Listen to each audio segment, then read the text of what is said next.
جب بندے سے گناہ سرزد ہو جاتا ہے اور وہ معافی مانگ لیتا ہے تو اللہ کو وہ بندہ بڑا ہی اچھا لگتا ہے۔ انسان کے اندر چونکہ یہ دونوں چیزیں رکھی گئی ہیں تو کبھی کبھی اس سے گناہ بھی سرزد ہو جائے گا۔ نیکی اس کی عقل، اس کا فہم، اس کا ادراک، شریعت کی رہنمائی، انبیاء کی تعلیمات اسے بتائیں گی کہ وہ نیکی کے راہ پہ چلے، لیکن کبھی کبھی بائیں سمجھ سے جو خواہشات اور آرزو ہے وہ بھی اس کو گھیر لیں گی اور اچانک اس سے کبھی کوئی گناہ بھی ہو جائے گا۔ اور اگر اچانک اس سے کبھی گناہ ہو گیا، کبھی آنکھ بھٹک گئی، کبھی خیال بہک گئے، کبھی سوچ میں آوارگی آ گئی، کبھی زبان نے میلا لفظ بول دیا، تو پھر کیا ہے کہ پھر فوری معافی مانگ لے۔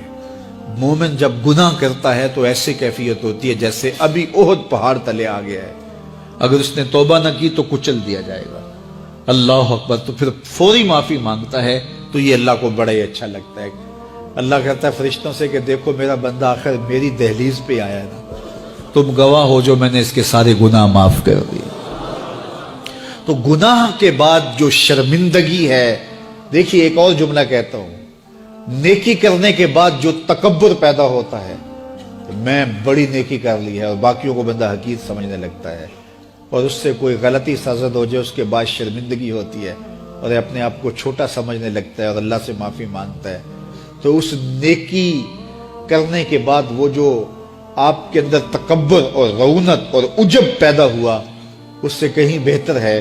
کہ آپ سے اگر کوئی خطا سرزد ہوئی تھی تو اس سے آپ کے اندر عجز اور توبہ کا جذبہ پیدا ہوا۔ اور اللہ کو یہ بڑا پسند ہے کہ کوئی بندہ، چونکہ ممکن ہی نہیں ہے کہ جب انسان ہے اس کے اندر یہ خواہشات رکھی ہیں تو کبھی اس سے، یہ انبیاء کی ذوات ہیں جو پاک ہیں، باقی کبھی کچھ خطا سرزد ہو جائے گی، اس سے معذرت کر لے۔ آپ نے نام سنا ہوگا ایاز کا، محمود غزنوی کا بڑا محبوب وزیر تھا اور بہت زیادہ بادشاہ اس سے محبت کرتا تھا، تو آیان سلطنت جلتے تھے، تو بادشاہ گاہے گاہے کوئی ایسا منظر ان کو دکھلاتا کہ اس سے میں خاص پیار کیوں کرتا ہوں۔ ایک دن بادشاہ کے ہاتھ میں موتیوں کی بھری ڈبیا تھی اور محل کے اندر یہ ایک حوض تھا، تالاب تھا، تو اس کے اندر اس نے وہ سارے موتی پھینک دیے۔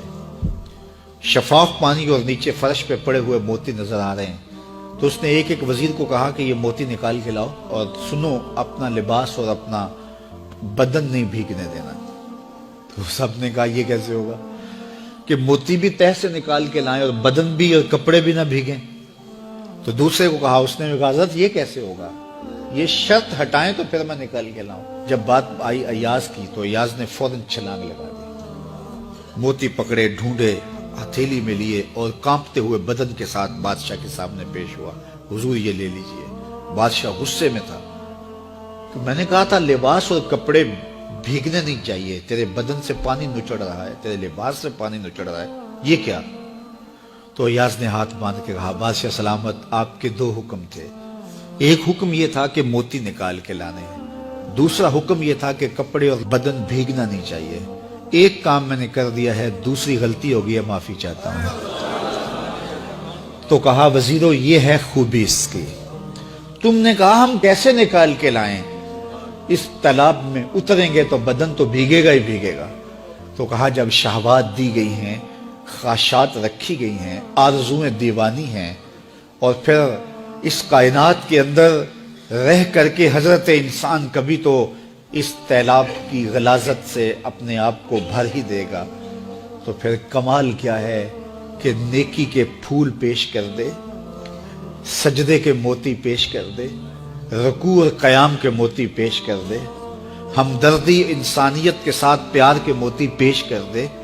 سارے موتی پیش کرے، پھر مالک کا جلال کہ تیرے کپڑے کیوں بھیگے، یہ گناہ کیوں کیا، یہ گناہ کیوں کیا، ہاتھ جوڑ کے کہے مالک اس کی معافی مانگ، تو اللہ تعالیٰ پچھلے گناہ نہ صرف معاف کرتا ہے بلکہ ان گناہوں کو نیکیوں میں تبدیل کرتا ہے۔ چلو سیکھیں قرآن، چلو سیکھیں قرآن، کیسا ہے اجر سنا،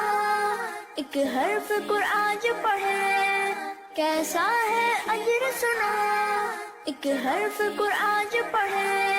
ایک نیکی ایسی ملے اس کے جو برابر ہے۔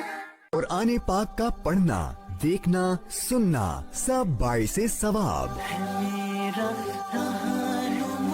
اس کے احکامات پر عمل کرنا مومنوں کے لیے باعث نجات. شفا ہے نور